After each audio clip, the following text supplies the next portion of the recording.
नमस्कार, जोहार, स्वागत है आपका डिजिटल झारखंडी समाचार में। चलिए झारखंड की आज की बड़ी और सभी महत्वपूर्ण खबरों पर बात करते हैं, पर उससे पहले आपसे छोटी सी अनुरोध है कि कृपया वीडियो को एक प्यारा सा लाइक अवश्य कर दीजिएगा, क्योंकि आपका एक लाइक करना ही हमारे मेहनत का फल होता है। तो चलिए शुरुआत करते हैं झारखंड की आज की पहली और बड़ी खबर से।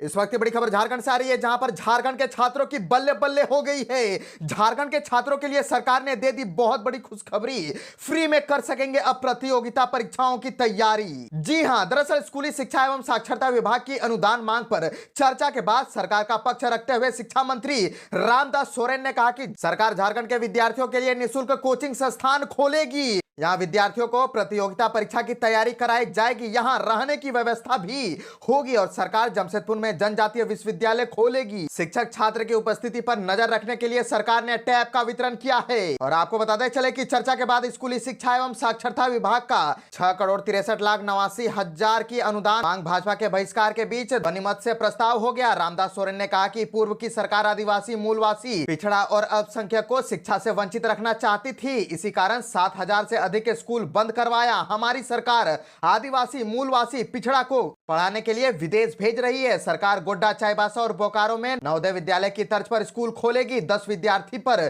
क्षेत्रीय और जनजातीय भाषा के शिक्षक बहाल किए जाएंगे। और कटौती प्रस्ताव पेश करते हुए नीरा यादव ने कहा कि राज्य में शिक्षा की स्थिति बद से बदतर हो गई है। यूडाइस की रिपोर्ट के मुताबिक राज्य में 7,462 स्कूल में से एक शिक्षक है। इसमें करीब 3,78,000 बच्चे पढ़ते हैं। इनका भविष्य अधर से लटक गया है।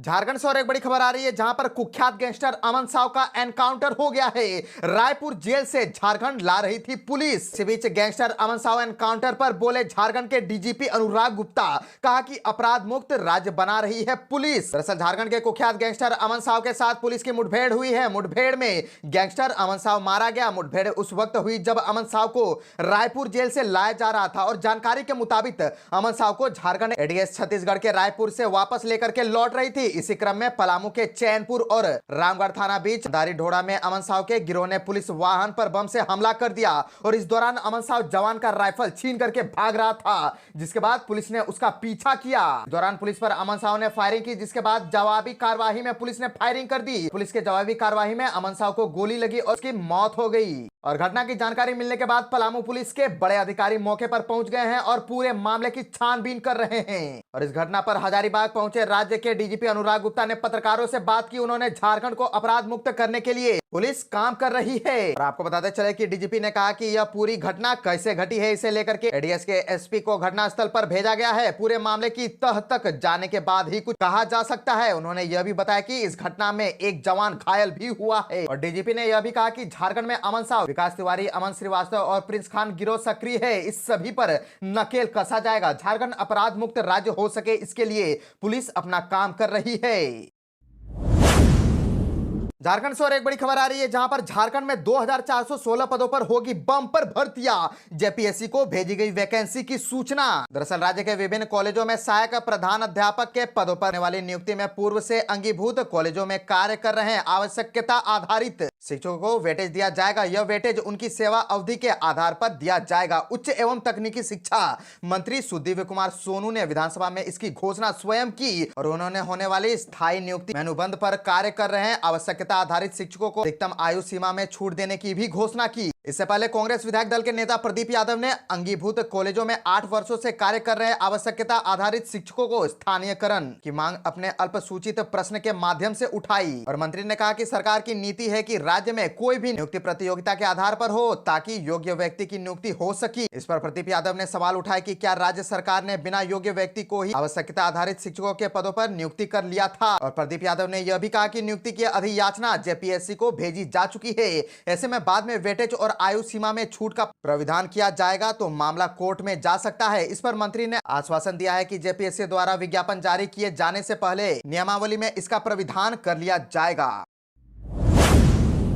झारखंड में मैया सम्मान योजना की 3 महीनों की किस्त जहां एक तरफ जारी कर रही है, वहीं दूसरी ओर मैया सम्मान योजना की लिस्ट से हजारों महिलाएं बाहर हो गई हैं। सरकार ने अचानक ले लिया बहुत बड़ा फैसला। जी हां, दरअसल साधन संपन्न एवं नौकरी पेशा परिवारों की युवतियों व महिलाओं को मुख्यमंत्री मैया सम्मान योजना की लाभुक सूची से बाहर किया जा रहा है। प्रथम चरण में जिले के 52,293 लाभुकों का नाम सूची से हटा दिया गया है और सरकार द्वारा निर्धारित मापदंड से ऊपर के परिवारों की महिला सदस्यों को योजना का लाभ नहीं मिलेगा। यही कारण है कि एक झटके में 52,293 लाभुकों को बाहर का रास्ता दिखा दिया गया है और लाभुकों की छटनी स्टेट से ही की गई है। आधिकारिक सूत्रों का कहना है कि छटनी की प्रक्रिया सतत होती रहेगी ताकि योजना का लाभ सिर्फ और सिर्फ मापदंड के अंतर्गत आने वाली महिलाओं व युवतियों को ही मिल सके। जिले में कुल लाभुकों की संख्या 2,01,796 थी। दिसंबर तक 100% लाभुकों योजना मद की राशि का भुगतान किया गया, लेकिन जनवरी से मार्च तक 1,49,293 का डेटा डाउनलोड हुआ है और आधिकारिक सूत्रों ने बताया कि आने वाले दिनों में और साधन संपन्न परिवारों के लाभुकों का नाम कटेगा। ग्राउंड स्तर पर उनका मूल्यांकन किया जा रहा है। उन्होंने बताया कि सरकार ने योजना मद का लाभुक के लिए गाइडलाइन निर्धारित किया है।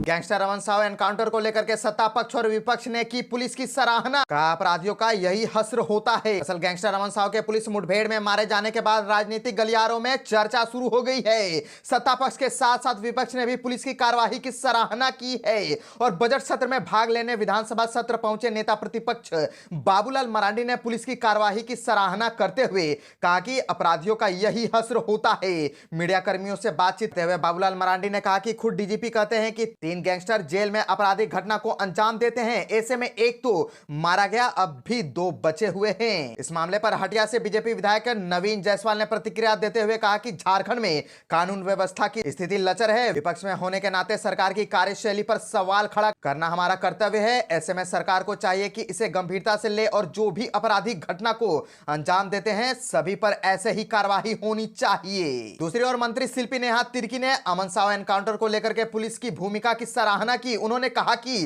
राज्य में लॉ एंड ऑर्डर बनाए रखने के लिए सरकार गंभीर है। मंत्री शिल्पी नेहा तिर्की ने पुलिस की कार्रवाई पर खुशी जाहिर करते हुए बताया कि अपराधी होता है। निश्चित रूप से पुलिस ने अच्छा काम किया है जिस वजह से अपराधी भाग नहीं सका। उन्होंने कहा कि राज्य सरकार विधि व्यवस्था को लेकर के लगातार गंभीर हो रहे हैं और इस दिशा में पुलिस के द्वारा कार्रवाई की जा रही है। उधर झारखंड में उत्तर प्रदेश मॉडल लागू करने के आरोपों पर पलटवार करते हुए मंत्री शिल्पी नेहा तिर्की ने कहा कि कल तक विपक्ष विधि व्यवस्था को लेकर के सवाल खड़ा कर रहा था और अब अपराधियों पर कार्रवाई हुई तो उन्हें उत्तर प्रदेश मॉडल नजर आ रहा है।